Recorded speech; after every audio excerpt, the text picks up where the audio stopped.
Baik, terima kasih atas kesempatan yang diberikan kepada saya. Di sini saya akan membahas tentang UTS Biokimia 2.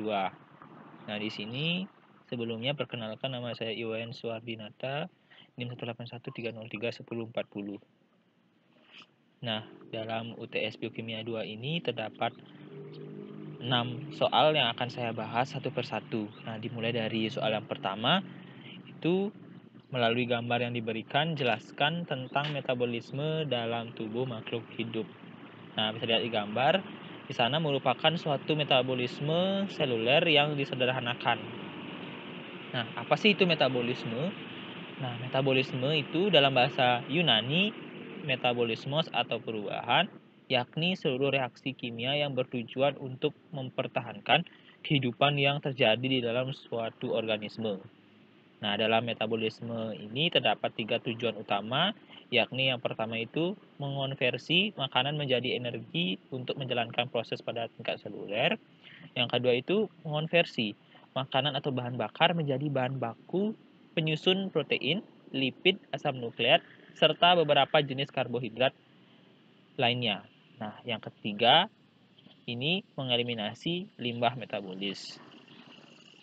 Nah, dalam reaksi kimia organik di sini dalam metabolisme seluler terdapat dua arah lintasan, yakni yang pertama itu ada katabolisme dan yang kedua itu ada anabolisme. Nah, bisa lihat di gambar di sana ada katabolisme dan anabolisme. Nah, dalam katabolisme ini yang mana reaksi tersebut menghasilkan energi dengan cara menguraikan senyawa organik seperti pemecahan glukosa menjadi piruvat oleh proses respirasi seluler. Nah, sedangkan anabolisme ini memerlukan energi untuk menyusun senyawa organik. Nah, seperti protein, karbohidrat, lipid, dan asam nukleat dari molekul-molekul tertentu. Nah, itu merupakan jawaban nomor 1. Selanjutnya, nah, nomor 2, jelaskan struktur dan fungsi biomembran. Nah, bisa lihat di gambar, itu merupakan suatu struktur dari biomembran. Nah, biomembran ini merupakan suatu struktur yang sangat tipis yang biasanya dapat divisualisasikan hanya dengan mikroskop elektron. Nah, di sini pada umumnya membran di sini mempunyai ketebalan 7,5 nanometer sampai 10,0 nanometer. Nah, senyawa utama penyusun membran di sini yakni protein serta lipid. Nah, protein biasanya mencakup setengah sampai 2/3 dari total berat kering membran.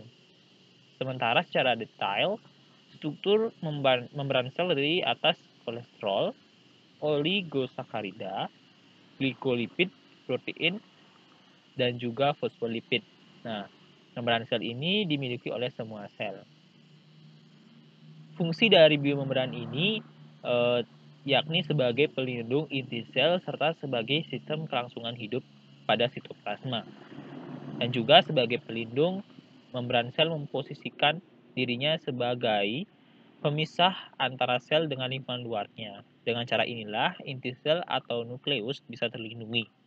Nah, adapun fungsi lain dari membran sel ini yakni dapat sebagai tempat berlangsungnya reaksi metabolisme karena pada membran terdapat sejumlah enzim dan berfungsi sebagai alis dalam beberapa metabolisme.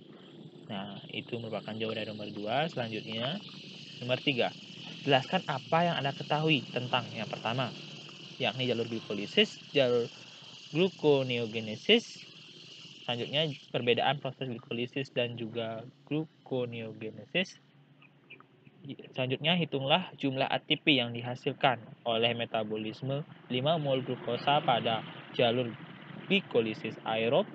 Selanjutnya, jelaskan sistem proses pengendalian jalur glikolisis. Nah, ini saya akan jelaskan satu persatu apa sih itu jalur glikolisis. Glikolisis ini merupakan suatu jalur yakni penghancuran glikogen otot atau hati menjadi glukosa darah. Sedangkan gluconeogenesis ini yakni mensintetis glukosa dari senyawa bukan karbohidrat, misalnya asam laktat dan beberapa asam amino lainnya. Di sini ada beberapa perbedaan proses glikolisis dan gluconeogenesis, yakni pada glikolisis di sini glukosa dimetabolisme menjadi piruvat, sedangkan pada gluconeogenesis di sini piruvat dimetabolisme menjadi glukosa. Nah, disebut ada beberapa reaksi dari glikolisis ini, yakni reaksi yang bersifat reversible juga merupakan reaksi pada gluconeogenesis. Nah, akan tetapi adapun 3 tahap reaksi dalam glikolisis di sini bersifat irreversible, yakni reaksi yang dikatalis oleh enzim eksokinase, FEK, serta piruvat kinase. Nah, pada reaksi inilah perubahan energi bebasnya negatif. Nah, sehingga mendorong berlangsungnya reaksi glikolisis menuju pembentukan piruvat. Nah, pada glikolisis ini 3 tahap reaksi irreversible ini harus dibalik dengan, mohon maaf, di sini pada reaksi gluconeogenesis di sini 3 tahap reaksi irreversible ini harus dibalik dengan menggunakan reaksi yang lainnya. Nah, itu merupakan beberapa perbedaan tentang glikolisis dan gluconeogenesis. Nah, selanjutnya itu hasil energi pada glikolisis aerob ini ada 2 molekul NADH yang disintesis pada reaksi glikolisis dioksidasi melalui rantai transport elektron menghasilkan ATP. Nah, di mana dalam molekul NADH ini yang dihasilkan pada reaksi glikolisis terdapat dalam sitosol dan dioksidasi melalui shuttle gliserol 3-fosfat yang menghasilkan kira-kira 2 molekul ATP selama fosforilasi oksidatif. Atau bisa juga melalui shuttle malat aspartat yang menghasilkan kira-kira 3 molekul ATP selama fosforilasi oksidatif. Nah, adapun beberapa pengendalian glikolisis, yang pertama itu ada fosfofruktokinase, yang mana pada tahap ini penting dari glikolisis dalam suatu reaksi yang dikatalis oleh FEK. Nah, adapun enzim di sini yakni dikendalikan dalam beberapa cara sebagai berikut. Ada rasio ATP atau AMP, sitrat fruktosa 2,6 bisfosfat, dan juga ada ion H+ yang sebagai penghambat FPK. Yang kedua yakni eksokinase, yang mana dalam eksokinase di sini enzim yang mengkatalis tahap glikolisis irreversible dihambat oleh glukosa 6-fosfat. Kemudian glukosa pada 6-fosfat ini produk dari reaksi eksokinase dapat juga dimanfaatkan untuk sintesis glikogen memasuki jalur pentosa fosfat. Nah, pada 3 piruvat kinase di sini mengkatalis tahap irreversible ketiga dalam glikolisis dan diaktifasi oleh fruktosa 1,6 bisfosfat.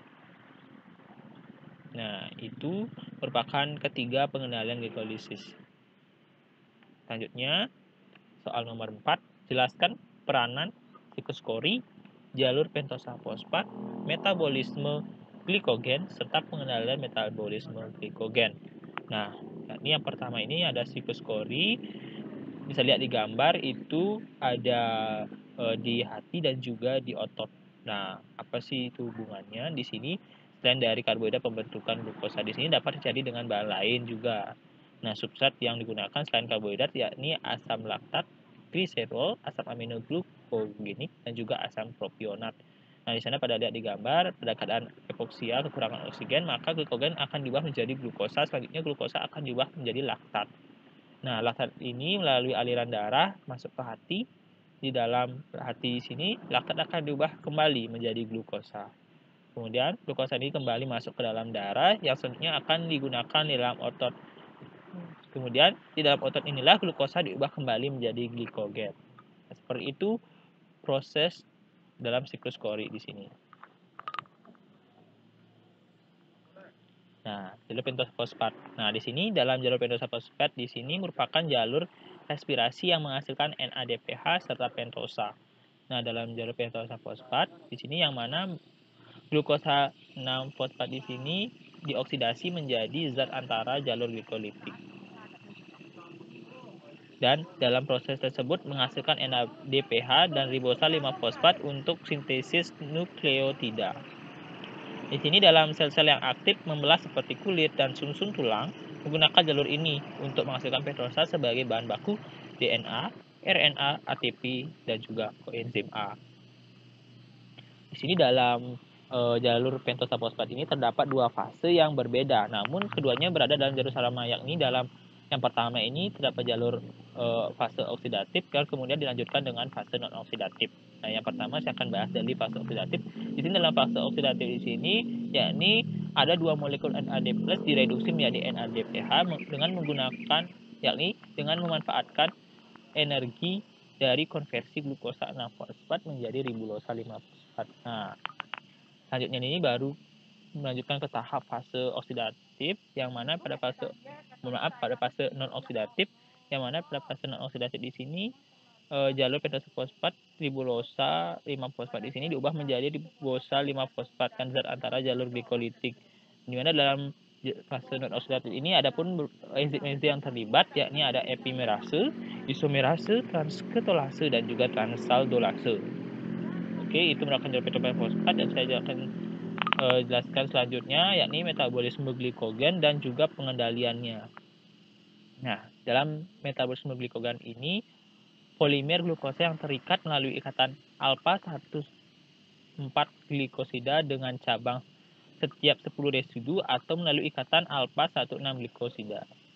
Nah, dalam metabolisme ini sangat penting karena melalui metabolisme ini dimungkinkan kadar glukosa darah dapat dipertahankan melalui pengimpangan glikogen pada saat kelebihan glukosa atau degradasi glikogen pada saat kadar glukosa rendah untuk menghasilkan energi.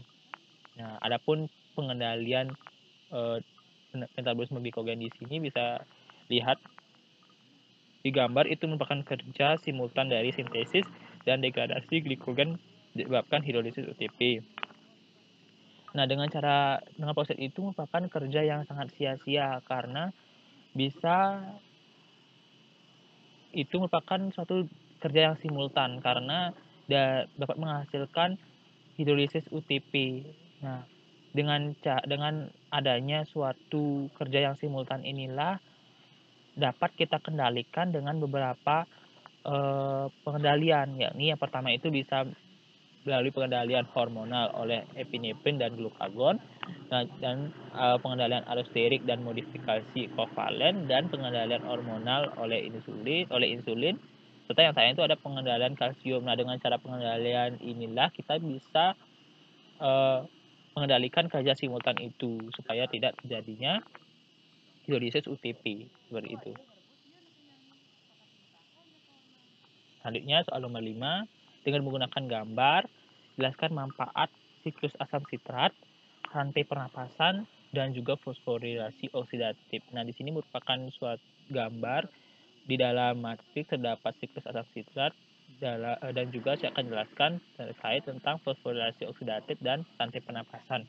Dalam siklus asam sitrat di sini terjadi pada matriks mitokondria, di mana inputnya dari asam sitrat di sini yakni 2 asetil koenzim A. Sedangkan produk yang dihasilkannya ada 4 karbon dioksida, 6 NADH, 2 FADH2 dan juga 2 ATP.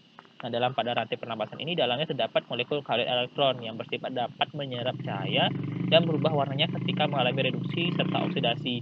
Oleh karena sifatnya inilah maka molekul karbon elektron tersebut diberi nama sitokrom.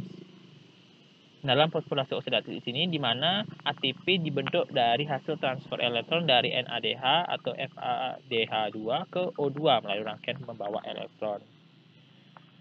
Itu merupakan jawaban dari nomor 5. Selanjutnya, nah ini jawab soal dari soal nomor 6, yakni soal yang terakhir.